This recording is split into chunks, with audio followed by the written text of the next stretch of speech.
తెలుగు రాష్ట్రాల్లో ఉండే తెలుగు ప్రజలే కాక ప్రపంచవ్యాప్తంగా ఉన్న తెలుగువారి కళ్ళు ఆంధ్రప్రదేశ్ రాష్ట్ర ఎన్నికల మీద చాలా ఆసక్తి కనపరుస్తున్నారు.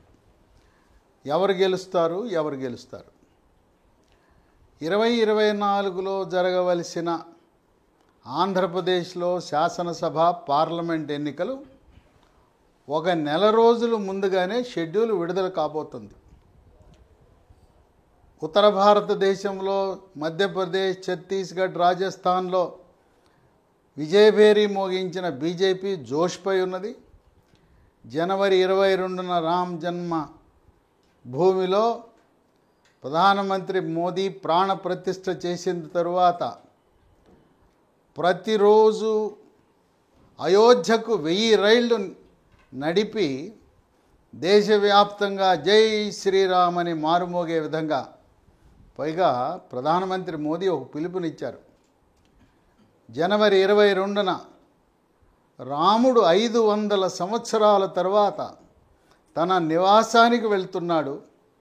ఇప్పటి వరకు తాత్కాలిక నివాసం, గుడిసెలాంటి దాంట్లో నివసిస్తూ తన స్వగృహానికి వెళ్తున్న సందర్భంగా 140 కోట్ల దేశ ప్రజలందరూ కూడా దీపాలు వెలిగించి, రామజ్యోతిని వెలిగించి మరో దీపావళిగా ఈ సంబరాలను నిర్వహించుకుందామని చెప్పి ఆయన పిలుపునిచ్చారు.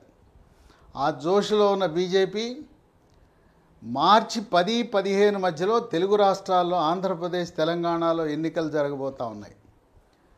రాజకీయ పార్టీలు ఇప్పటికే అభ్యర్థులను ఖరారు చేసుకున్నాయి, పొత్తులు ఖరారు చేసుకున్నాయి.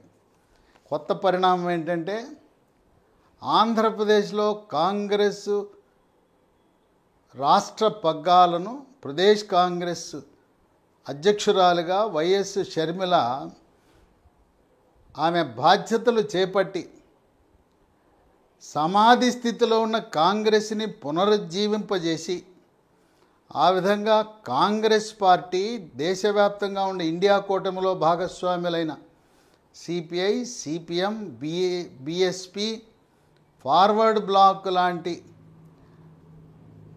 మిత్రపక్షాలతో కలిసి ఒక కూటమి, కాంగ్రెస్ కూటమి ఏర్పరిచి ఆంధ్రప్రదేశ్ రాష్ట్రంలో 1% ఓట్ల నుంచి కాంగ్రెస్ 15% వరకు ఎదగాలనే సంకల్పంతో వ్యూహరచన చేస్తే ఈ నష్టమంతా కాంగ్రెస్ పార్టీ పుంజుకుంటే నష్టం జరిగేది వైఎస్ఆర్సీపీ పార్టీకే. ఈ రోజున చెప్పాలంటే వైఎస్ఆర్సీపీ పార్టీలో కార్యకర్తలు, నాయకులు, శ్రేణులు, మంత్రులు, ఎమ్మెల్యేలు, ఎమ్మెల్సీలు, ఎంపీలు అందరూ కూడా కాంగ్రెస్ పార్టీకి, దాంట్లో తమ భవిష్యత్తు లేదని వైఎస్ఆర్సీపీ పార్టీలోకి వెళ్ళారు.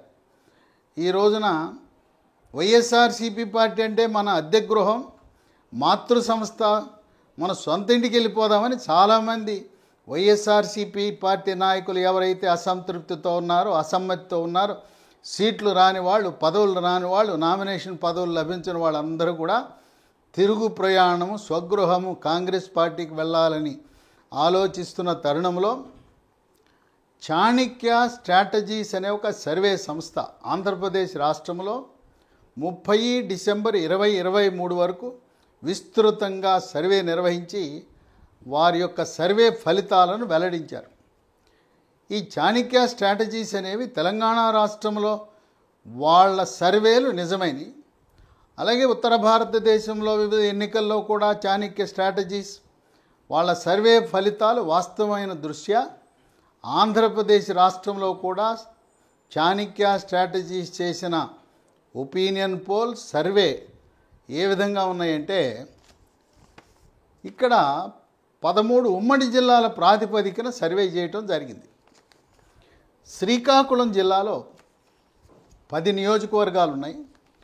10లో 8 టీడీపీ, జనసేన కైవసం చేసుకోబోతుందని, కేవలం 2 సీట్లకే పరిమితం అవుతుంది వైఎస్ఆర్సీపీ అని.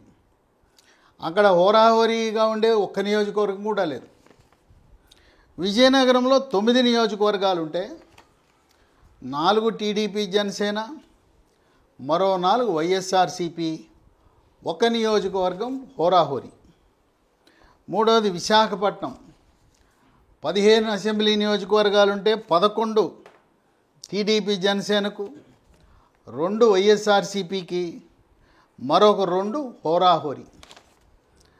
పశ్చిమ గోదావరి జిల్లాలో 15 నియోజకవర్గాలుంటే 12 నియోజకవర్గాలు టీడీపీ జనసేన, రెండిట్లో వైఎస్ఆర్సీపీ, ఒక దాంట్లో హోరాహోరీ.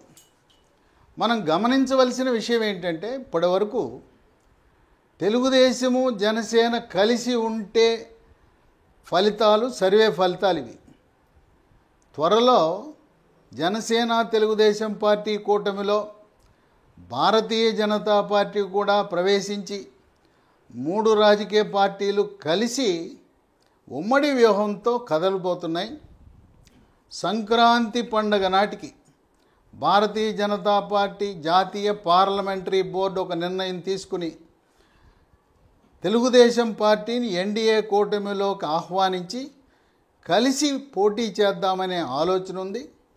అదే దిశగా ఆంధ్రప్రదేశ్ రాష్ట్ర బీజేపీ కార్యవర్గము, ముఖ్య నాయకులందరూ కూడా తెలుగుదేశం పార్టీ జనసేనతో కలిసి పొత్తులో 2014లా వెళ్ళటం మంచిదని వాళ్ళు నిర్ణయాన్ని హైకమాండ్కు తెలియజేసిన దృష్ట్యా బీజేపీ కూడా కలిస్తే మరింత బలం పెరిగే అవకాశం ఉంది.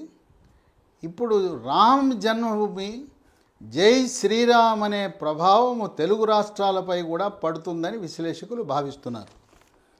పశ్చిమ గోదావరిలో 2014లో వైఎస్ఆర్సీపీ పార్టీకి ఒక్క ఎంపీ సీటు కానీ ఒక్క ఎమ్మెల్యే సీటు రాలా. 15 శాసనసభలు, ఆ 15 నియోజకవర్గాల్లో తెలుగుదేశం జనసేన బీజేపీ కైవసం చేసుకుంది.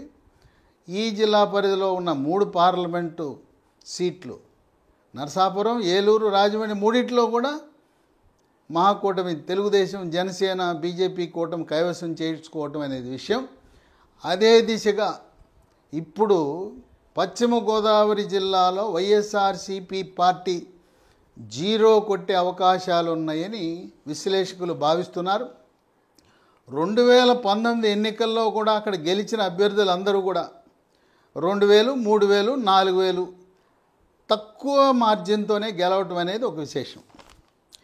తూర్పుగోదావరి జిల్లాలో 19 నియోజకవర్గాల్లో 16 నియోజకవర్గాల్లో బీజేపీ జనసేన, రెండిట్లో మాత్రమే వైఎస్ఆర్సీపీ, ఒక సీట్లో హోరాహోరీ.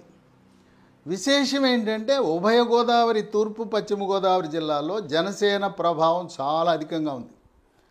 అప్పుడు చిరంజీవి ప్రజారాజ్యం పార్టీ పెట్టినప్పుడు కూడా ఉభయ గోదావరి జిల్లాల్లో దాని ప్రభావం అధికంగా ఉంది. ఇప్పుడు వాళ్ళు వైఎస్ఆర్సీపీని వీడి జనసేన పార్టీని ఆదరించే సూచనలు ఉభయ గోదావరి జిల్లాల్లో, ఆంధ్రప్రదేశ్ రాష్ట్రంలో నివసిస్తున్న 13 నియోజకవర్గాల్లో కాపు, బలిజ, తెలగ, ఒంటరి, తూర్పు కాపు, మున్నూరు కాపు, ఈ సామాజిక వర్గాలన్నీ కూడా జనసేనను ఆదరించాలనే సంకల్పంతో ముందుకు కదులుతున్న తరుణంలో ఉభయ గోదావరి జిల్లాలో వైఎస్ఆర్సీపీ పార్టీకి గడ్డు కాలమే. కృష్ణా జిల్లాలో 16 నియోజకవర్గాలుంటే 12లో టీడీపీ జనసేన, 2 వైఎస్ఆర్సీపీ, 2 హోరాహోరీ. గుంటూరు జిల్లాలో 17 నియోజకవర్గాలుంటే 12 నియోజకవర్గాలు టీడీపీ జనసేన, కేవలం వైఎస్ఆర్సీపీ 3, హోరాహోరీ 2 ఉన్నాయి. ఇప్పుడు ఇతర జిల్లాలను కూడా పరిశీలిద్దాం.